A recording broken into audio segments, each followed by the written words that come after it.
तो नमस्कार, आदाब, गुड इवनिंग, सत श्री अकाल। एक बार फिर आप तमाम लोगों का स्वागत है क्राइम तक की कहानी के इस एपिसोड में। उम्मीद है पूरी फैमिली अच्छी होगी। कुछ दिन पहले की बात है, बल्कि 25 फरवरी की बात है। आपको इसी क्राइम तक की कहानी में सुनाया था हमने कि किस तरीके से मुकेश अंबानी, जो हिंदुस्तान के सबसे अमीर शख्स हैं, उनके घर के बाहर, एंटीलिया के बाहर, एक लावारिस स्कॉर्पियो कार मिलती है, गाड़ी, और उसके अंदर 20 जेलेटिन जो विस्फोटक था वो मिलता है। एक मुंबई इंडियंस का बैग मिलता है और साथ में एक धमकी भरा खत मिलता है जिसमें मुकेश अंबानी और नीता अंबानी को धमकी दी गई थी। बाद में फिर ये भी खबर आई कि जैशुल हिंद ने जिम्मेदारी ली इसकी। उसके बाद जांच हुई तो पता चला कि ये जो गाड़ी पे नंबर प्लेट है ये फर्जी है, लेकिन इंजन और चेचिस नंबर के जरिए ये पता चला कि ये गाड़ी किसकी है। पता चला कि ये जो गाड़ी है ये ठाणे में रहने वाले मनसुख हिरेन की है।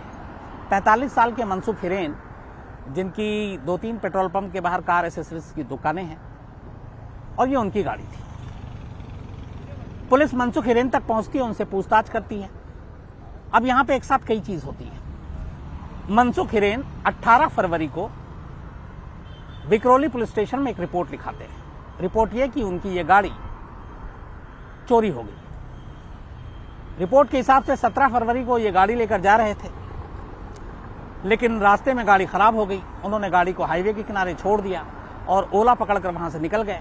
अगले दिन सुबह मैकेनिक के साथ पहुंचे वो करीब 12 बजे।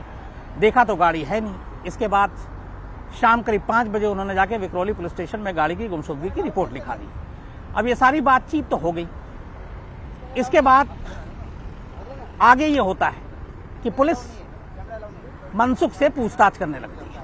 कई बार पूछताछ करती है। 2 मार्च को मनसुख महाराष्ट्र के मुख्यमंत्री, गृह मंत्री, पुलिस कमिश्नर, ठाणे के पुलिस कमिश्नर, इनको एक लेटर लिखते हैं और कहते हैं कि कैसे पुलिस और कुछ मीडिया के लोग उनको तंग कर रहे हैं। मुकेश अंबानी के घर के बाहर जो गाड़ी मिली थी उसके साथ उनका नाम जोड़ा जा रहा है, जबकि उनकी गाड़ी चोरी हो गई थी। ये सारी बातें हो रही थी। अभी तक भी ठीक था। अचानक इस रिपोर्ट के 2 दिन बाद 2 मार्च को उन्होंने ये कंप्लेंट लिखाई थी। रात करीब 8 बजे मनसुख हिरेन के पास एक फोन आता है और फोन पे कहा जाता है कि आप पुलिस स्टेशन आए, हम आपसे कुछ पूछताछ करने वाले हैं। मनसुख 8:15 बजे घर से निकलते हैं ये कहकर कि वो जल्दी लौट आएंगे, लेकिन 10 बजे तक वो लौटते नहीं हैं। 10 बजे जब वो लौटते नहीं है तब उनकी पत्नी जो है उनको फोन करती है, फोन स्विच ऑफ। वो परेशान हो जाती हैं। इसके बाद पुलिस स्टेशन में जाकर गुमशुदगी की रिपोर्ट लिखाती है। रात भर तलाश होती है लेकिन वो मिलते नहीं है। फोन का आखिरी लोकेशन जो था वो विरार और मीरा रोड के आसपास था। पुलिस उसी लोकेशन के जरिए उनकी तलाश करती है लेकिन मिलते नहीं। अगले दिन सुबह मीरा रोड और विरार से करीब 40 किलोमीटर दूर एक नदी में किनारे कीचड़ में उनकी लाश मिलती है, मनसुख हिरेन, जिनकी गाड़ी मुकेश अंबानी के घर के बाहर इस्तेमाल किया गया था लावारिस पार्क करने के लिए और उसमें बॉम्ब रखकर। अब मनसुख हिरेन की लाश मिलना अपने आप में चौंकाता है, क्योंकि एक बड़ा मामला, इन्वेस्टिगेशन चल रहा है, उन्हीं की गाड़ी है, उन्हीं की गाड़ी को वहां रखा गया है, समझ में नहीं आता क्या हो। इस बीच में अचानक ये होता है कि जब लाश मिलती है तो शुरुआत में पुलिस को ये लगता है कि मामला खुदकुशी का है, लेकिन लाश के साथ कुछ अजीब चीजें थी। करीब 7 रुमाल उनके चेहरे पर और एक काला स्कार्फ। तब खुदकुशी करने वाला शख्स जो नदी में डूबे वो रुमाल साथ साथ बांधे, स्कार्फ से चेहरा ढके, ये मुमकिन नहीं। दूसरा, मनसुख हिरेन एक अच्छे स्विमर थे, तैराक थे, बल्कि जो सोसाइटी में जहां पे वो रहते थे वो तमाम बच्चों को भी तैराकी सिखाते थे। तो अब सवाल ये था कि आखिर एक इतना अच्छा तैराक अगर खुदकुशी करता है तो डूबने का ही जरिया क्यों चुनता है? और फिर साथ साथ रुमाल, स्कार्फ, ये सारी चीजें, तो ये बड़ी अजीब थी। घर वालों का मानना है कि वो खुदकुशी कर नहीं सकते। जो शख्स पुलिस परेशान जो कर रही है उसके लिए कंप्लेंट लिखा रहा है वो एक सुसाइड नोट भी नहीं छोड़ता है, तो ये भी एक हैरत की बात थी। और सुसाइड करने की कोई वजह उनको नजर नहीं आती है।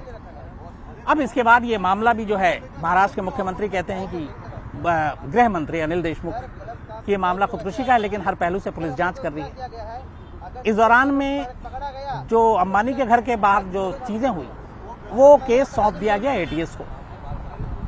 अब विधानसभा में अचानक पूर्व मुख्यमंत्री देवेंद्र फडणवीस ने एक सनसनीखेज बयान दिया। उन्होंने कुछ चीजें कही जिसके बाद ये सारे शक और सवाल एक साथ खड़े हो रहे हैं। अब ये क्या है ये आपको सिलसिलेवार बताता हूं। देवेंद्र फडणवीस के हिसाब से 25 फरवरी को जब ये स्कॉर्पियो मुकेश अंबानी के घर के बाहर लावारिस खड़ी मिली, तब मुकेश अंबानी के किसी सुरक्षा गार्ड ने 100 नंबर पर पुलिस को कॉल किया। अब 100 नंबर पर कॉल करने के बाद लोकल पुलिस को पहले आना चाहिए, लेकिन वहां पहुंचते हैं बकौल Devendra Fadnavis assistant sub inspector Sachin वाजे। सबसे पहले वो आके तफ्तीश करते हैं, वही देखते हैं, गाड़ी की तलाशी लेते हैं, उसी में से 20 जिलेटिन मिलता है। इसके बाद में सचिन वाजे को ही इस केस का आईओ भी बना दिया जाता है, जांच अधिकारी। अब यहां तक सारी चीजें ठीक है। अब इसके बाद कई इत्तेफाक शुरू होते हैं। जांच में पता चलता है कि सचिन वाजे, मनसुख हिरेन, ये एक दूसरे को दोनों जानते हैं। सचिन वाजे भी ठाणे के रहने वाले, मनसुख भी ठाणे के रहने वाले। इसके अलावा 100 नंबर पे जब कॉल हुआ तो सबसे पहले सचिन वाजे पहुंचे, जबकि लोकल पुलिस को पहुंचना चाहिए था। इसके अलावा इन दोनों के बीच में जो कॉल डिटेल की बात आ रही है वो ये कि पिछले साल 25 जून से ही लगातार सचिन वाजे और मनसुख, ये दोनों एक दूसरे के संपर्क में थे। बहुत सारे कॉल किए गए एक दूसरे को, तो इसका मतलब है दोनों एक दूसरे को जानते हैं। और बड़ा इत्तेफाक कि जब ये दोनों गाड़ियां मुकेश अंबानी के घर में आई थी, एक स्कॉर्पियो और उसके पीछे पीछे एक इनोवा चल रही थी, तो मुकेश अंबानी के घर जब ये गाड़ी आई तो उसका ये सिरा मिला कि ये ठाणे से गाड़ी चली थी। गाड़ी स्कॉर्पियो पार करने के बाद उस गाड़ी का ड्राइवर उस इनोवा में बैठता और वो इनोवा भी आखिरी बार ठाणे में देखा गया। मनसुख हिरेन का घर भी ठाणे में, सचिन वाजे का घर भी ठाणे में, दोनों के बीच बातचीत पिछले साल जून से। तो ये सारी चीजें हैं क्या? एक ऐसा केस जिसमें एक पुलिस अफसर सबसे पहले पहुंचता है, वही आईओ होता है। एक ऐसी गाड़ी जो चोरी हुई जिसका मालिक उस पुलिस अफसर का दोस्त है या जानकार है, दोनों के बीच फोन पे बातचीत हो रही है। ये सारा महज एक इत्तेफाक भी हो सकता है, लेकिन बहुत सारे इत्तेफाक एक साथ होते हैं तो शक और सवाल खड़े होते हैं, और वही शक और सवाल अब खड़े हो रहे हैं। क्योंकि उसके बाद ये हुआ कि सचिन वाजे को इस केस से जो जांच अधिकारी थे वो उनको हटा दिया गया और मामला एटीएस को सौंप दिया गया। अब एटीएस जांच कर रही है, तो पहले सचिन वाजे को आईओ बनाना, फिर उनको इस जांच से हटा देना।